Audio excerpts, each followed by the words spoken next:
시청자 여러분 안녕하십니까? JTB 아침 뉴스입니다. 어제부터 오늘 새벽까지 순창 38.5, 장수 34.5, 전주 15.6mm의 비가 내렸습니다. 현재 비는 대부분 그쳤지만 오늘 오후부터 밤 사이 일부 내륙 지역에는 다시 약한 빗방울이 떨어지겠습니다. 오늘 아침 최저 기온은 장수 18.3도, 전주 19.7도로 어제와 비슷합니다. 낮 최고 기온은 24도에서 26도로 어제보다 2에서 4도가량 높겠습니다. 미세먼지 농도는 좋음 수준 예상됩니다. 비가 그치면서 내일부터 기온이 차츰 올라 주말부터는 다시 낮 기온 30도 안팎의 무더위가 찾아오겠습니다. 한국노총이 적자폭이 너무 크다는 이유로 메이데이라는 상호로 운영하던 근로자 종합복지관을 폐쇄했습니다.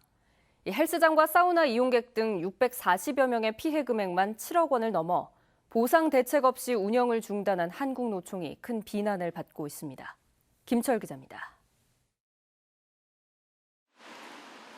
메이데이로 불리는 전주시 중화산동의 근로자 종합복지관이 헬스장과 사우나의 운영을 중단했습니다.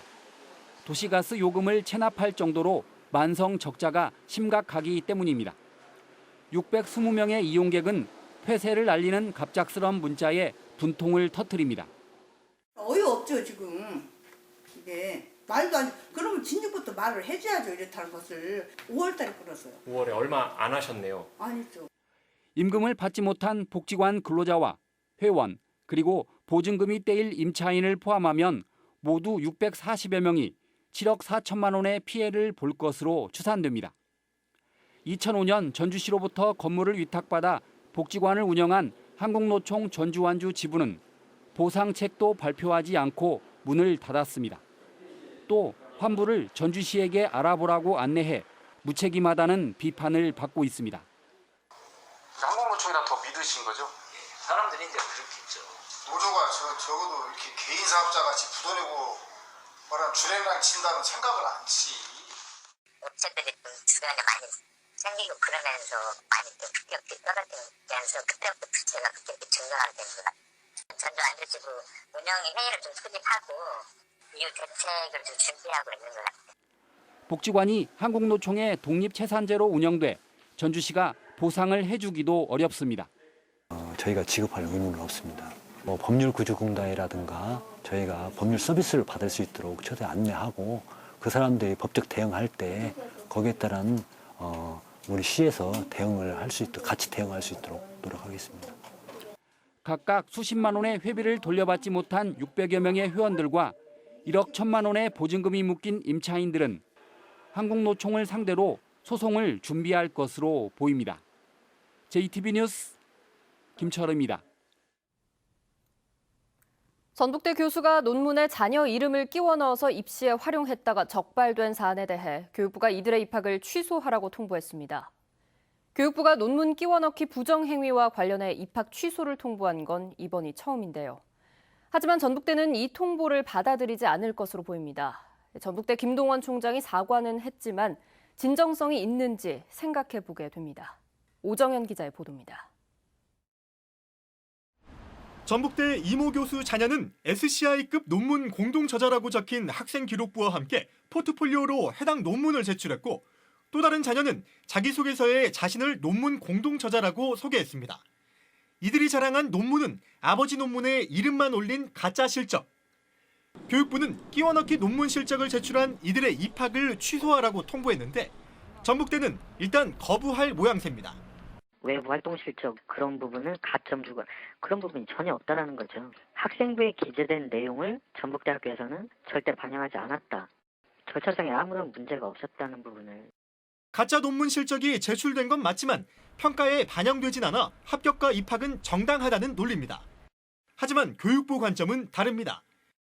이 교수 자녀들이 입시를 치른 해 전북대 모집 요강, 지원자 유의사항이 나열돼 있는데 제출 서류에 허위가 있을 경우 합격과 입학을 모두 취소한다고 적혔습니다.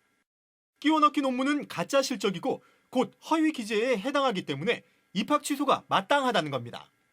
연구 부정으로 확인된 논문을 연구를 했다라고 적시를 한 것은 분명 허위 기재이며 부정한 방법으로 제출 서류를 제출한 거고 당연히 그 학생은 입학 취소해야 돼야 된다고 생각합니다.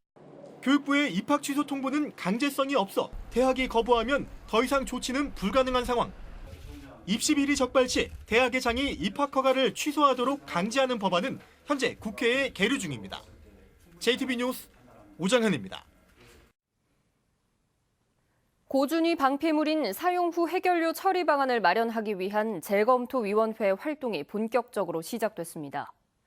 하지만 위원회에는 고창과 영광 등 이해 당사자들이 모두 빠졌는데요. 첫 단추를 잘못 끼웠다는 반발과 함께 위원회가 시민사회로부터 외면받고 있습니다. 정원희 기자입니다. 산업통상자원부는 지난 5월 말 사용 후 해결료 관리정책 재검토위원회를 출범하고 본격적인 활동에 들어갔습니다. 앞으로 사용 후 해결료 처리 방향과 절차 등에 대해 국민 의견을 수렴한 뒤 정책 권고안을 만들어 정부에 제출할 계획입니다. 하지만 시민단체는 물론 고창과 영광 등 이해 당사자들을 모두 제외한 채 중립인사로 재검토위원 15명을 구성해 반발이 계속되고 있습니다. 시민단체들은 재검토위원회가 그간의 경과 등을 듣기 위해 초청한 것도 곧바로 거절했습니다.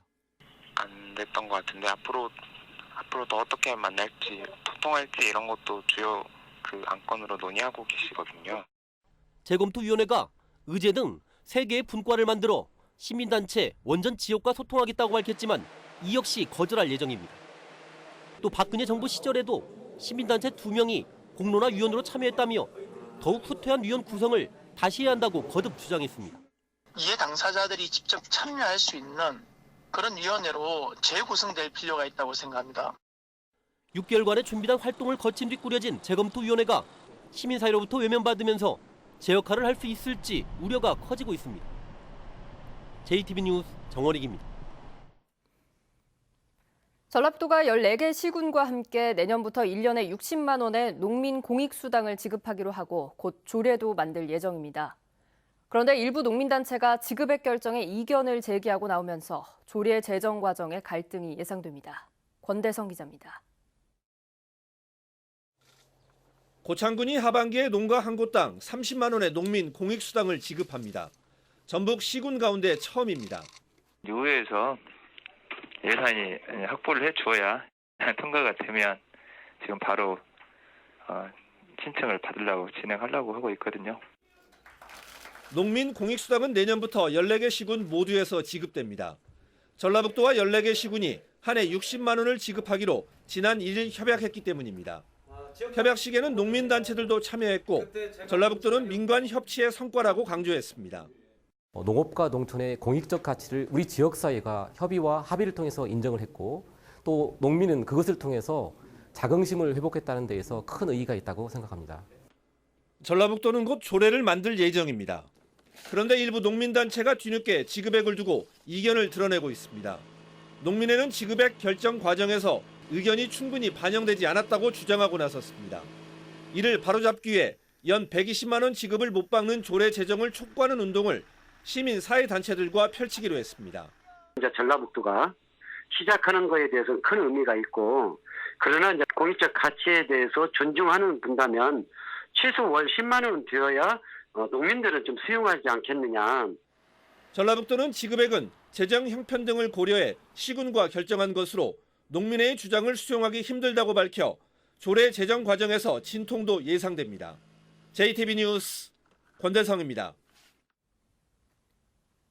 장애인 성폭행 사건으로 문을 닫은 자림원 부지에 전라북도가 국립장애인 고용연수원 유치를 추진하고 있습니다. 그런데 발달장애인 자녀를 둔 부모들이 시설의 일부를 직업교육장으로 만들어야 한다고 요구하고 있어서 부지 활용 방안을 놓고 논란이 커지고 있습니다. 하원호 기자입니다. 장애인 성폭행 사건으로 재단 설립 허가가 취소된 자림원입니다. 2년 넘게 학교가 문을 닫으면서 교실과 직업체험 교육장에는 먼지만 가득합니다. 전국의 발달장애인은 모두 13,000여 명에 이르지만 이들을 위한 직업교육시설은 턱없이 부족한 상황입니다. 때문에 발달장애 자녀를 둔 학부모들은 이 시설이 다시 운영되길 바라고 있습니다. 우리 아이들한테 넘겨주면 우리 아이들이 진짜 너무나 행복하고 기쁘게 여기에서 체험하고 활동을 할 텐데 이런 아쉬움이 너무 많죠. 하지만 전라북도는 이곳에 고용노동부가 설립을 준비 중인 국립장애인 고용연수원 유치를 추진하고 있습니다. 국제회의장과 장애인 직업체험장 등을 갖춘 490억 원 규모의 시설입니다. 1년에 10,000여 명 정도가 연수를 오는데 도내 그 문화 체험이랄지 관광지 이렇게 견학도 되고 경제 효과도 상당히 높아지라고 기대가 됩니다. 발달장애인 자녀를 둔 부모 모임은 당사자들을 배제한 채 부지 활용 방안이 논의되고 있다며 반발하고 있습니다. 학교 교육 과정이 끝나고서 조금만 더 3년이라도 5년이라도 우리 아이들한테 조금 더 적응 기간을 줄 수 있는 그런 공간이 필요하다고 생각을 하거든요. 저희는 이 자림학교가 그런 공간이 되었으면 좋겠습니다. 자림원 폐쇄의 또 다른 피해자였던 이들이 목소리를 내기 시작하면서 부지 활용 방안을 둘러싼 논란은 더 커질 것으로 보입니다. JTB 뉴스 하원호입니다. 완주의 특산물인 생강 소비를 확대하기 위해 다양한 가공 상품 개발이 추진됩니다. 임실 하소 100년 축제가 내일 개막합니다. 주희인 기자입니다. 완주 생강은 전국적인 명성을 자랑하지만 가공 상품은 편강과 생강차가 대부분입니다. 완주군은 생강 소비를 확대하기 위해 생강 카스텔라와 캐러멜, 사탕을 개발해서 오는 9월 와일드푸드 축제 때 시범 판매할 예정입니다. 이럴 경우 생강 소비가 사계절로 확대돼 농가 소득에 도움이 될 것으로 완주군은 기대하고 있습니다. 남원시가 오는 9월까지 석 달 동안 인월 행복센터에서 동북권 4개 읍면의 치매 환자들을 위한 찾아가는 쉼터를 운영합니다. 이곳에서는 경증 치매 환자를 대상으로 작업치료, 운동치료, 미술치료 등 체계적인 인지재활 프로그램이 제공됩니다. 더 많은 치매 어르신들이 안전하게 보호받고 치매 악화를 방지하기 위해 노력해 나가겠습니다. 임실군과 임실군 조합 공동사업법인이 가격 폭락으로 신음하는 양파 농가를 살리기 위해 다양한 판로 확보에 나섰습니다. 이들은 대만으로 288톤의 수출을 추진하고 북미와 동남아 시장 개척에도 힘을 쏟기로 했습니다. 올해로 18번째를 맞이하는 하소 100년 축제가 내일부터 오는 21일까지 김제 청하 하소 100년지에서 열립니다. 이번 축제에서는 다양한 공연과 함께 천수경의 신묘장구 대다란이 불화 53점이 전시됩니다. JTB 뉴스 주혜인입니다. 정읍시의회가 최근 원자로 열출력 이상 사고가 발생한 전남 영광의 한빛원전 1호기의 폐쇄를 요구했습니다. 정읍시의회 한빛원전 대책위원회는 한빛원전 방사선 비상계획구역에서 불과 3-4km 떨어져 있는 정읍에서는 사고 내용을 통보받지 못하고 있고 방제 예산을 지원받지도 못하고 있다며 한빛원전 1호기를 폐쇄하고 방사선 비상계획구역을 확대해야 한다고 주장했습니다.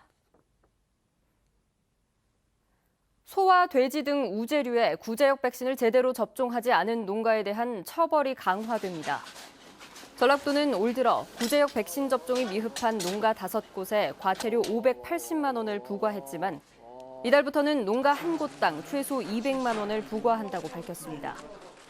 전라북도는 가축마다 시기를 정해 구제역 백신 일제 접종을 실시하고 있고 이달부터 2달 동안 사슴에 대한 일제 접종을 실시합니다.